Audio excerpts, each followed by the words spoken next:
तो क्या कोई कंप्यूटर इंसानी दिमाग की तरह सोच सकता है? ये एक ऐसा सवाल है जो सिर्फ टेक्नोलॉजी का नहीं, बल्कि साइंस और यहाँ तक के फ़लसफ़े की गहराइयों को भी छूता है। चलें, आज इसी दिलचस्प सवाल के अंदर झांक कर देखते हैं। तो फिर से वही सवाल, क्या ये सच में मुमकिन है कि एक कंप्यूटर, एक मशीन हमारे दिमाग की पूरी तरह से नकल तैयार कर ले? मतलब जैसा साइंस फिक्शन फिल्मों में दिखाते हैं, क्या वैसा कुछ हकीकत बन सकता है? अच्छा, इसका जवाब सीधा सीधा हाँ या ना में नहीं है। जवाब कुछ यूं है कि हाँ, ऐसा हो तो सकता है, लेकिन इसकी कुछ बहुत बड़ी हुदूद हैं और यकीनन ये वैसा बिल्कुल नहीं है जैसा हम और आप फिल्मों में देखकर सोचते हैं। आइए इस बात को जरा खोलकर समझते हैं। ये समझने के लिए कि साइंस इस मामले में आज कहाँ खड़ी है, हमें शुरुआत एक बहुत ही छोटे और सादा से जानदार से करनी होगी। ये है सी एलिगेंस, एक नन्हा सा कीड़ा। इसकी खास बात यह है कि इसके पूरे आसाबी निज़ाम में सिर्फ 302 न्यूरॉन्स होते हैं, सिर्फ 302, और साइंसदानों ने कामयाबी से इसके इस छोटे से दिमाग की पूरी नकल तैयार कर ली है। ये इस सफ़र में एक बहुत बड़ा पहला कदम था। तो इससे हमें क्या पता चला? देखें, अभी हम सिर्फ बहुत छोटे पैमाने पे काम कर सकते हैं, जैसे इस कीड़े के दिमाग के बिजली के सिग्नल्स को समझना या फिर किसी एक अकेले न्यूरॉन का मॉडल बनाना। ये सब मुमकिन है, लेकिन ये तो पूरी कहानी का एक बहुत ही छोटा सा हिस्सा है। वो कीड़े वाली कामयाबी तो समझे एक छोटी सी टुकड़ी चढ़ने जैसी थी। अब हमारे सामने है इंसानी दिमाग का एक नाकाबिले यकीन हद तक ऊंचा पहाड़, और ये छलांग बहुत बहुत लंबी है। अब जरा फर्क देखें।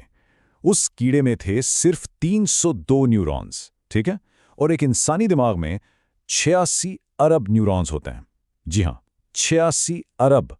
बस यहीं से अंदाजा लगा लें कि यह चैलेंज कितना बड़ा है। और कहानी यहां खत्म नहीं होती। मामला इससे भी ज्यादा पेचीदा है। हर न्यूरॉन हजारों दूसरे न्यूरॉन्स के साथ जुड़ा होता है। इन कनेक्शंस को साइनेप्सिस कहते हैं, और हमारे दिमाग में ऐसे तकरीबन 600 खरब कनेक्शंस हैं। ये पेचीदगी की एक बिल्कुल ही अलग सतह है। इस पेचीदगी का अंदाज़ा इस बात से लगाएं, अगर हम दिमाग का सिर्फ 1 मुकैब मिलीमीटर जितना छोटा सा हिस्सा लें, तो इस ज़रा से टुकड़े में 15 करोड़ कनेक्शंस होते हैं, और हमारी आज की बेहतरीन टेक्नोलॉजी भी इतने से हिस्से को असली रफ्तार से नहीं चला सकती। देखें, पहले साइंसदान समझते थे कि न्यूरॉन बस एक सादा सा बटन है जो या तो ऑन होता है या ऑफ, लेकिन अब हमें पता चला है कि हर एक न्यूरॉन अपने आप में एक छोटा सा बहुत ही पेचीदा कंप्यूटर है। वो खुद बहुत सारे हिसाब किताब करता है। इसका मतलब ये हुआ कि दिमाग की नकल बनाना हमारी पिछली सोच से कहीं कहीं ज्यादा मुश्किल काम है। और बात सिर्फ बिजली के सिग्नल्स की भी नहीं है। एक हकीकी दिमागी मॉडल के लिए हमें उसके अंदर के कीमियावी माहौल को भी समझना होगा। मतलब वो केमिकल्स जैसे डोपामिन जो हमारे मूड और सोचने के अंदाज को बदल देते हैं। फिर वो मददगार खलिए हैं जो न्यूरॉन्स को जिंदा रखते हैं। और हाँ, खून का बहाव जो तमाराई पहुंचाता है।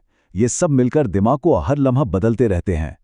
चलें, अब आते हैं शायद इस रास्ते की सबसे बड़ी और सबसे ठोस रुकावट की तरफ, और वो है तवानाई की खपत। जरा इस मुवाजने पर एक नज़र डालें। हमारा दिमाग जो इतने पेचीदा काम करता है, वो सिर्फ 20 वॉट बिजली इस्तेमाल करता है।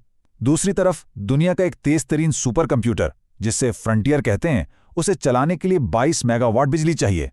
ये फर्क दिमाग की कारकर्दगी को जाहिर करता है, जो कि नाकाबिले यकीन है। इस फर्क को आसान लफ्जों में समझें तो हमारा दिमाग एक छोटे मध्यम से बल्ब जितनी बिजली पर चल रहा है, जबकि इस सुपर कंप्यूटर को इतनी बिजली चाहिए जितनी 20,000 घरों को रोशन करने के लिए दरकार होती है। तो सोचें, अगर हमें दिमाग की एक मामूली सी भी नकल बनानी हो तो उसके लिए कितनी ज़्यादा तवानाई लगेगी। अच्छा, ये सारी तकनीकी मुश्किलात तो अपनी जगह, लेकिन एक बहुत बड़ा फलसफियाना सवाल भी है। फर्ज करें हमने किसी तरह दिमाग की एक मुकम्मल नकल बना भी ली, तो फिर क्या होगा? ये सवाल हमें शऊर की गहरी और पुरअसरार वादियों में ले जाता है। इस बारे में दो बिल्कुल मुख्तलिफ ख्यालात हैं। एक नज़रिया कहता है कि अगर नकल बिल्कुल परफेक्ट है तो वो खुद एक असली जहन है। इससे फर्क नहीं पड़ता कि वो दिमाग गोश्त का बना है या सिलिकॉन चिप्स का। लेकिन दूसरा नज़रिया कहता है कि नहीं, नकल हमेशा नकल ही रहती है, सिर्फ एक मॉडल। असली शऊर के लिए आपको असली हयातियाती दिमाग ही चाहिए। इस दूसरे नज़रिए को समझाने के लिए फिलॉसफी जॉन सर्ल की ये बात बहुत ज़बरदस्त है। वो कहते हैं, तूफान की नकल तैयार करने वाला कंप्यूटर आपको गीला नहीं करता। मतलब साफ है, तूफान का एक कंप्यूटर मॉडल असल तूफान नहीं होता, उससे बारिश नहीं होती। तो इसी तरह दिमाग का मॉडल असल शऊर कैसे पैदा कर सकता है? तो आखिर में खुलासा यह है कि हम आज कहाँ खड़े हैं। एक अकेले न्यूरॉन या एक छोटे से सर्किट की नकल बनाना अब मुमकिन है। हो सकता है अगले 10-20 साल में हम किसी कीड़े के दिमाग की नकल बना लें, लेकिन जहां तक इंसानी दिमाग का ताल्लुक है वो अब भी साइंस फिक्शन के दायरे में ही आता है। तो आखिरी और सबसे बड़ा सवाल यही रह जाता है कि अगर मुस्तकबिल में कभी हमने इंसानी दिमाग की एक बेहतरीन नकल बना भी ली, तो क्या वो एक सोचने वाला, महसूस करने वाला जहन होगा, या फिर वो सिर्फ एक बहुत ही पेचीदा कठपुतली का तमाशा होगा जो ज़हीन होने का नाटक कर रहा है? इसका जवाब शायद टेक्नोलॉजी से ज़्यादा फ़लसफ़े में छुपा है।